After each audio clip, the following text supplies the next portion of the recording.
અને મારા સાથી મિત્ર છે રવિભાઈ, તમને નહીં દેખાય કેમેરાની પાછળ છે. તો આજે અમે એક ખેડૂતની મુલાકાતે આવ્યા છીએ કે જે ખેડૂત છે તમે જોઈ રહ્યા છો, એનો પાક એકદમ તંદુરસ્ત છે, કપાસ છે અને ફૂલ ઓર્ગેનિક દવાનો અને ખાતરનો ઉપયોગ કરે છે.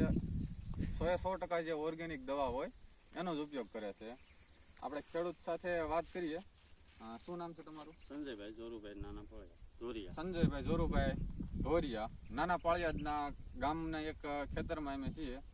આપણે ઓર્ગેનિક માટેની એની પાસેથી માહિતી લઈ લેવી કે કેટલો બેનિફિટ રહેશે, કે ખરેખર શું ઓર્ગેનિકનો ફાયદો રહેશે કે નહીં એમ. તમે કેટલા ટાઈમથી કરો છો ઓર્ગેનિકનું? 3 વર્ષથી કરો છો.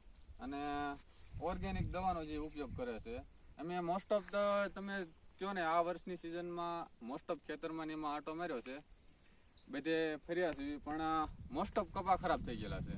અહીંયા આવીને અમે જોયું તો આ કપાઈની કાંઈક રોનક જ અલગ હતી. એટલે એમ થયું કે આ ભાઈ શેનો ઉપયોગ કરે છે, કે શેના લીધે એટલો બધો કપાસ સરસ છે એમ.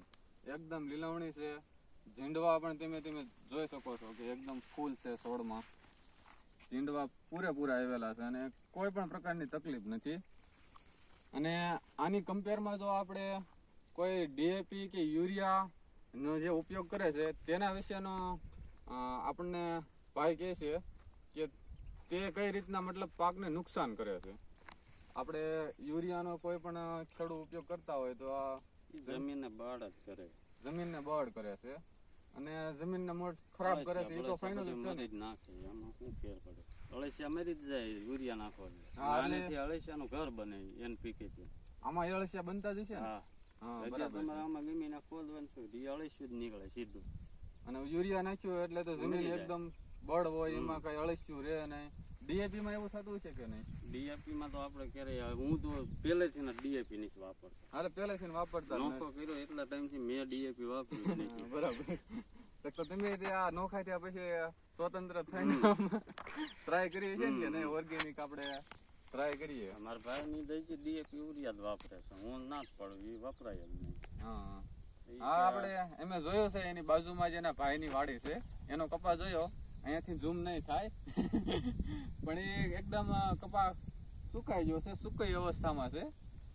જોકે બાજુમાં જ વાડી છે અને બહુ એટલો ડિફરન્ટ નથી, એક જ શેઢો કહેવાય એમ, પણ આ ખરેખર ડિફરન્ટ છે. ઓર્ગેનિક તરફ વળવામાં ખેડૂતને પૂરેપૂરો ફાયદો છે, ફાયદો છે જ તે. એ તો એમે નહીં પણ ખેડૂત કહે છે કે ના ઓર્ગેનિક તરફ વળો, એમાં ફૂલ ફાયદો છે.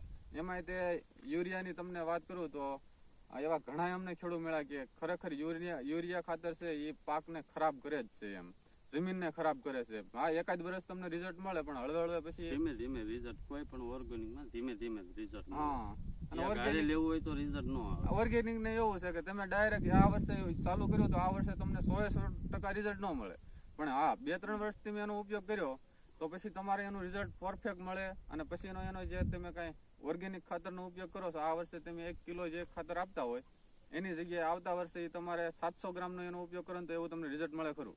કારણ કે જમીન સુધારે છે. ઓર્ગેનિક વસ્તુ છે એ જમીનને સુધારવાનું કામ કરે છે.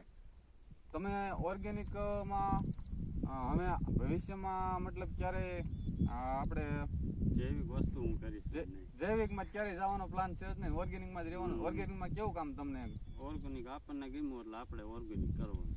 ખેડૂતને ગમે છે કે ઓર્ગેનિક બહુ સારી વસ્તુ છે, તો બધા ખેડૂત મિત્રોને એક અમારી નમ્ર અપીલ કહો તો ભલે, અને બધા ખેડૂતની એક ફાયદા માટે કહો તો ભલે, ઓર્ગેનિક વસ્તુ સારી છે તો બધા ખેડૂત ઓર્ગેનિક તરફ વળો.